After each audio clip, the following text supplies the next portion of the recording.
Good afternoon, friends. I want to share this with you. I had this amazing, encounter in a dream last night with I believe is a really powerful spirit guide, to be honest with you. Um, I wrote it down. I got like 3.5 pages that I wrote down about it this afternoon. Happened this morning, but I just needed time to really process everything that came through with it. But there's some stuff in here for Twin Flames that I think is kind of interesting, and that's why I ultimately want to share it. Not to mention, some of the message may resonate with you, and hopefully the message means something to you as well. That you're able to gain something from it, as I have, because it was an extremely powerful message from this spirit guide. He said his name was Shamil, something like that. I go to this place in my head, and it's a place I went to as a kid. It's where I've always felt safe, protected, loved, understood. Just it's my place, and always was, and always will be. And when I go there, the crows are usually there, and I interact with the crows just as I did in the 3D. And I've always got a fire. I never could light a fire there because it was in the woods, and you just don't go light up. I didn't go lighting fires in the woods, take a chance on catching place on fire. Not to mention, it just didn't feel right at that time. But when I go there in my head, I light a fire. And he seemed really preoccupied with this fire a lot of times. He'd make comments about the flames being amazing and all that. And I didn't get it until further into the dream or the interaction with him. But he came out of the woods, and he just had a peace about him. Like when he looked at me, it was like he was looking, into my soul. I mean, it was like I knew him, but I didn't know him, And he had like this pinkish glow about him. He just oozed love. I mean, just oozed it. I mean, my gosh. And that, I'm colorblind. I see colors, but I don't know what they are. And I am colorblind, medically colorblind. And I just knew that was pink. I just knew it. I just knew the color that he had around him was pink. It was beautiful. I mean, just beautiful. And get out of here, cat. So this is kind of what he gave me. He asked me lots of questions about my self-confidence and self-worth. He asked why I couldn't be confident in what I feel and with what I get as far as signs and messages. I told him that I had been hurt and let down so much that it is just hard for me to have confidence in much at all. He chuckled and said, "Are you confident that tomorrow will happen? Are you confident that you are breathing? Are you confident in knowing that you are alive?" I said yes, and he said that I need to have that same confidence in my feelings, in the signs and in the messages, and most importantly, myself. We've got to have that confidence in ourselves. He talked about not allowing what others think, feel, say about me, my life, my decisions, and who I choose to love affect me. That they should have the same respect for me that I have for them. He started talking about I need to have compassion and accept what has happened to me, and I need to love myself and continue letting go of the things that don't suit me anymore. How many of us, we're going through something and it's so bad or whatever, we just can't accept it. It's like, I know what's going on, but I just can't accept it. Well, that's what's going on with me since March. Probably since my surgery in November. It's like everything that's happened, I'm like, I know it's happened, but I just can't accept it. I just can't accept it. I have played and replayed and rabbit hole upon all of that, trying to figure out what the hell went wrong. And I just finally got to the point where I just had to stop because it was just too much. So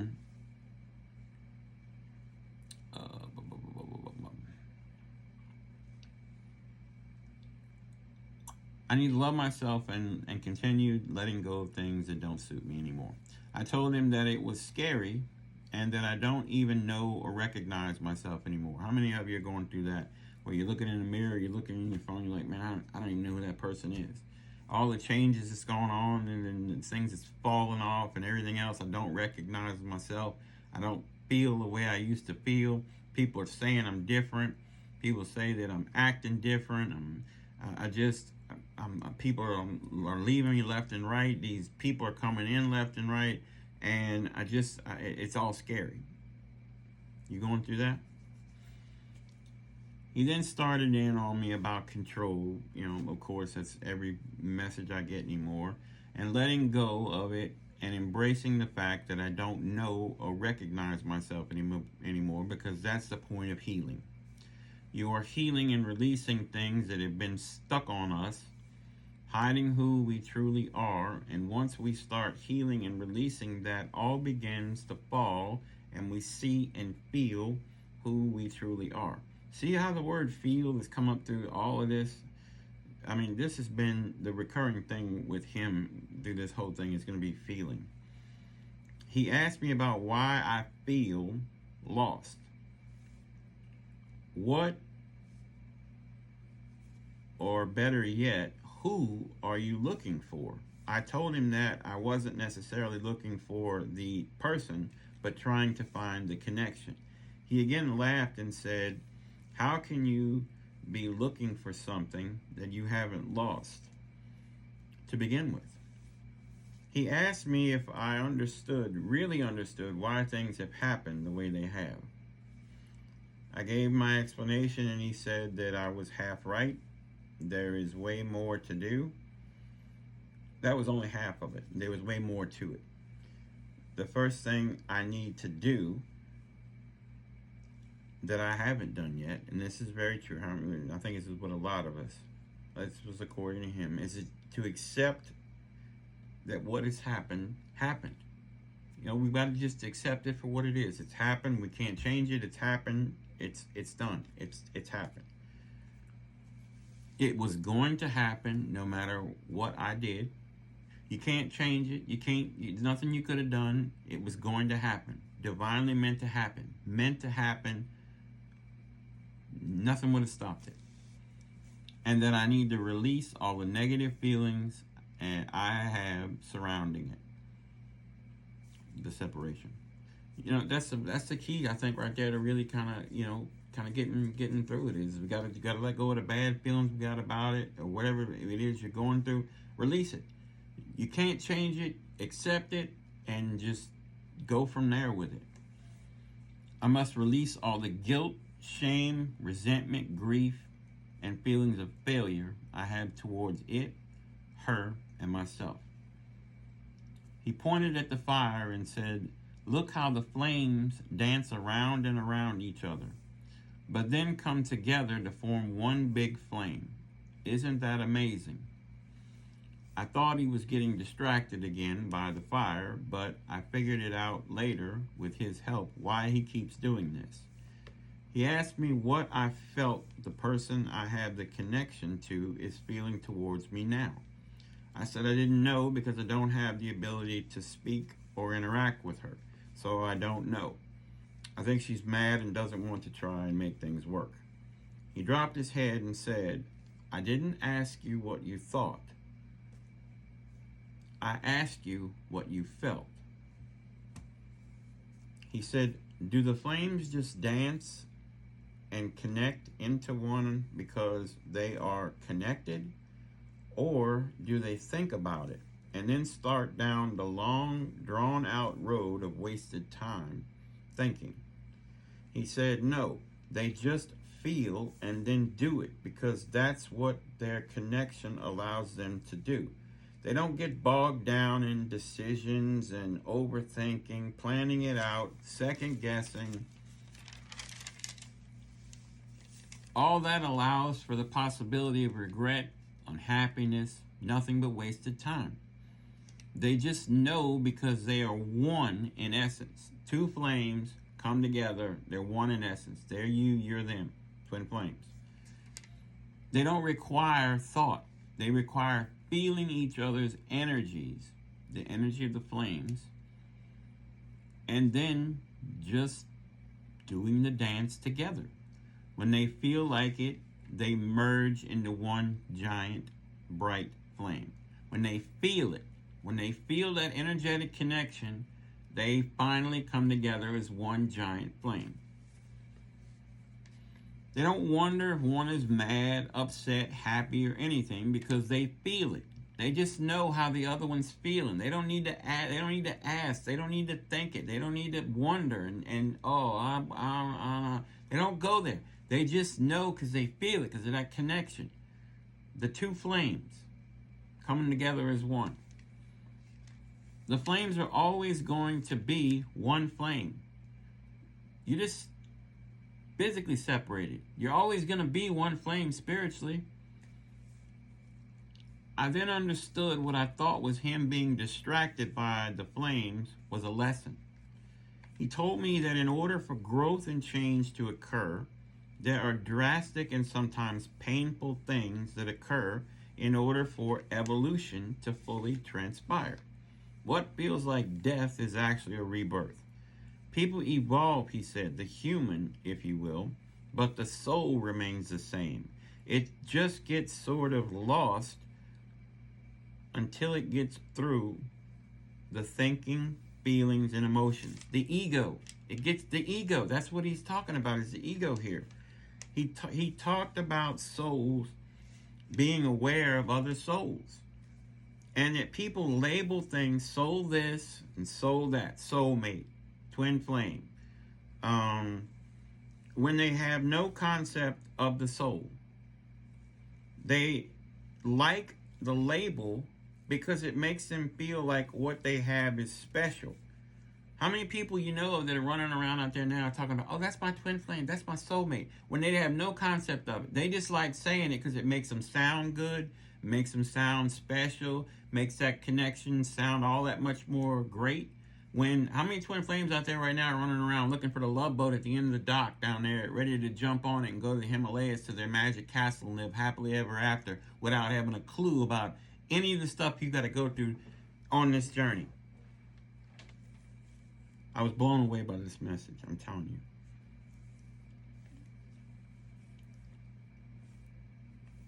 I'll read that again.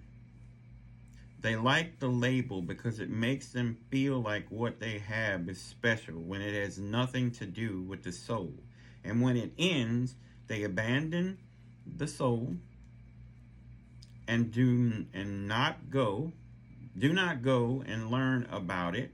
They don't go learning anything about souls. They don't go looking into the spiritual things and the soul connections. They don't go learning about soulmates and twin flames. They just don't.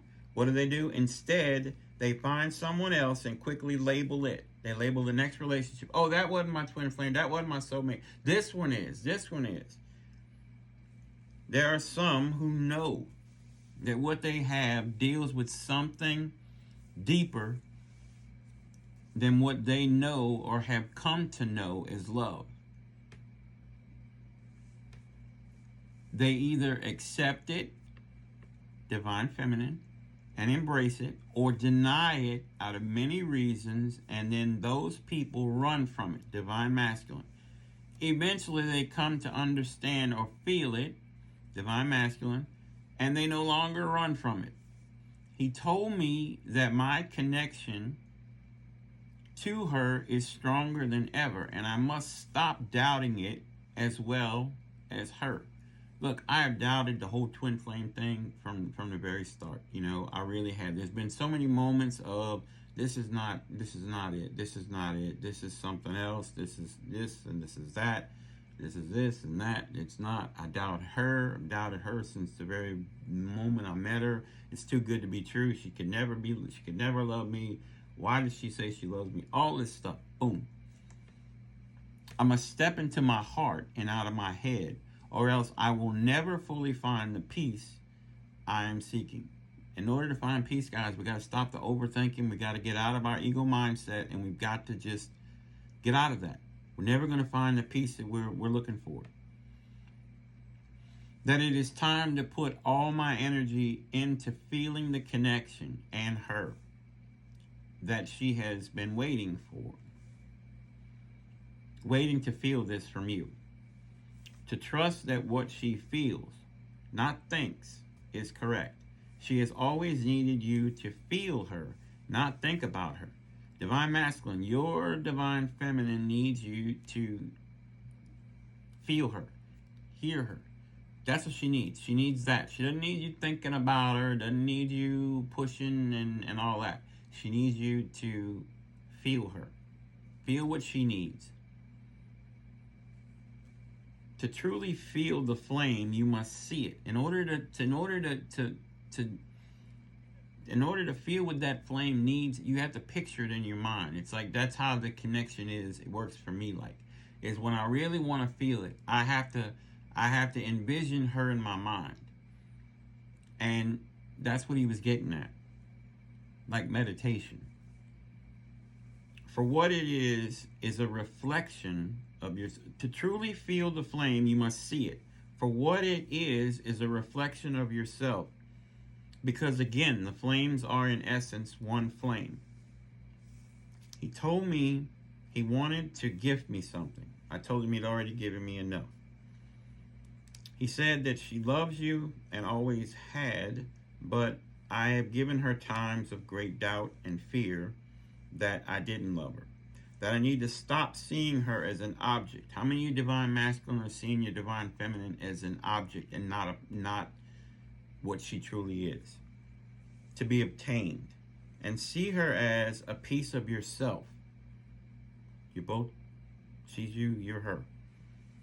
That you can cherish, love, and want to keep safe. What is it you want most in life, Divine Masculine? You want to be loved, you want to be cherished, and you want to be safe. What is it that your Divine Feminine wants? Loved, cherished, and be safe. They want what you want. You want what they want. You're both the same. That although words can be beautiful and acts and deeds can be heartfelt, they mean nothing to her without what she feels coming from your heart. Now, this was my message about my Divine Feminine, but this applies to all Divine Feminine.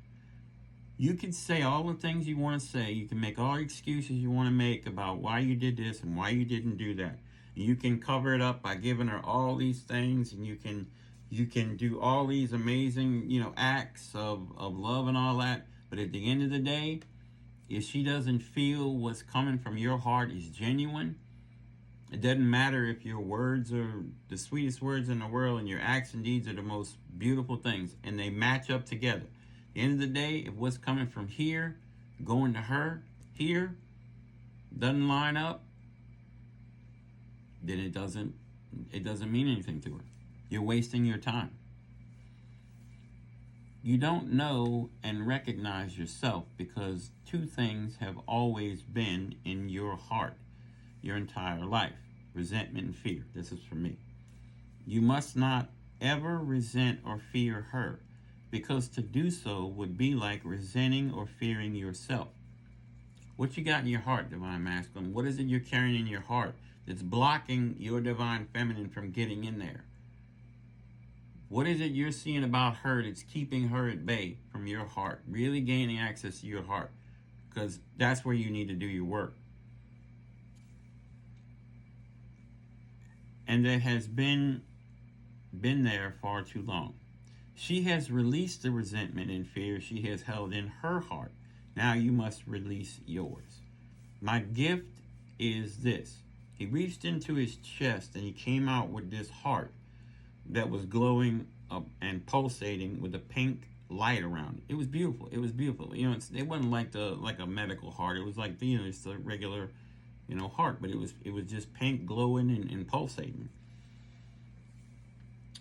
And he asked me to come over to him, and then he just placed it in my chest. I began to cry, and he grabbed me and embraced me and told me that what she and I have is rare. Twin flames are rare. To many people,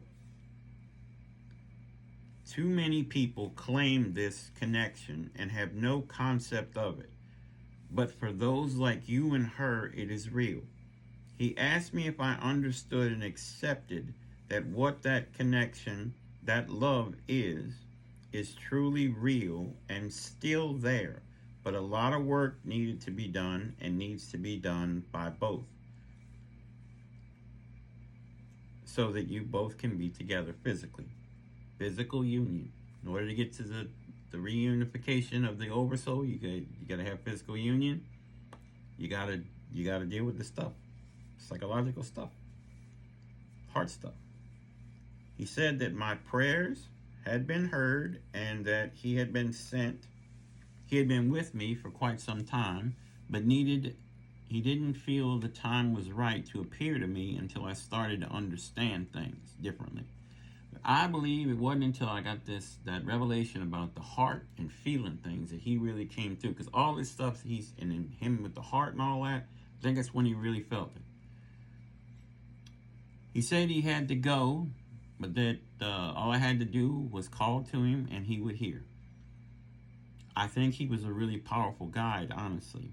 He walked away and turned back and said one last thing to remember, and that is to love yourself is to love her. To love her is to love yourself. They're you, you're them. One. In order to love her, love yourself. To love her, who is you, you love yourself. He smiled and went into the woods. I'm telling you guys, that was one of the most amazing messages I have gotten in so long, interaction-wise. I take that and hold that in as high regards as I did with an animal spirit guide that I had a very emotional meeting with early on in my journey of awakening. So trust the messages you get, guys. I keep telling y'all that. Trust them. Ask. When you ask for help, your spiritual family, your spiritual crew, your spiritual help around you hears, and they will come and they will answer. You may not get a profound interaction like that. You may get something even better. You may get something like that. You may get, something through oracle cards. You may get something through a different way with the message. But they'll hear you and they will answer. And sometimes by them not answering, or your perception of them not answering, is the answer. You just don't realize it because you're butthurt because you're not getting what you want out of it. You're not getting their attention, you feel, right then and there. They hear you and they're going to come with an answer. So I hope, Twin Flames, Divine Masculine, Divine Feminine, that this truly kind of makes some of y'all see things a little differently. And that, maybe you're questioning, like I had been for the longest time, is this real? Is this just me holding out, can't let go or whatever? Even though I know that's not the case, but it's all up here. It's in the ego and all up here. It's not. It's real.